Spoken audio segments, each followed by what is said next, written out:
கசப்பான இந்த பாவக்காயை கசப்பு சுவையோடு சாப்பிட்டாதான் அதோட சுவை என்னங்கிறதை நம்ம உணர முடியும்.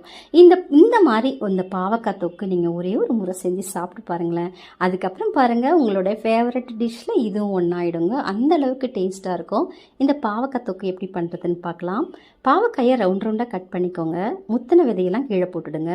கொஞ்சம் பிஞ்சு விதையாக இருந்தால் அப்படியே விட்டுடுங்க. கொஞ்சமாக உப்பு தண்ணியில் நல்லா அலசிட்டு அதுக்கப்புறமா இப்போ கடாயில் ஒரு குழிக்கரண்டி எண்ணெய் ஊற்றிட்டு கட் பண்ண பாவக்காயை சேர்த்து ஒரு 5 நிமிஷத்துக்கு கைவிடாமல் நல்லா வதக்கி விடுங்க.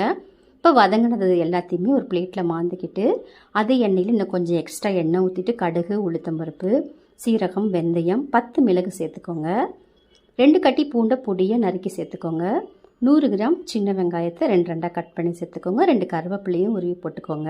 2 தக்காளியும் மிக்சி ஜாரில் அரைச்சி சேர்த்துக்கோங்க. நல்லா வதக்கி விட்டுட்டு 1/4 டீஸ்பூன் மஞ்சள் தூள், 3 டீஸ்பூன் குழம்பு மிளகாய் தூள், கொஞ்சமாக உப்பு போட்டு நல்லா கலந்து விடுங்க. இப்போ வதக்கி வச்சுருக்கிற பாவக்காயை சேர்த்து நல்லா கலந்து விட்டுட்டு ஒரு சின்ன நெல்லிக்காய் அளவு புளி ஊற வச்சுருந்தேன். அதை நல்லா கரைச்சிட்டு வடிகட்டி சேர்த்துக்கோங்க.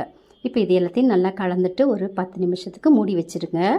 நல்லா கொதித்து எண்ணெய் பிரிஞ்சு வந்ததுக்கப்புறமா ஒரே ஒரு துண்டு வெல்லம் சேர்த்துட்டு நல்லா கலந்து விட்டுட்டு இப்போ சுட சுட சாப்பாடு போட்டு சாப்பிட்டு பாருங்கள். ஃபைனலாக கொஞ்சம் கொத்தமல்லி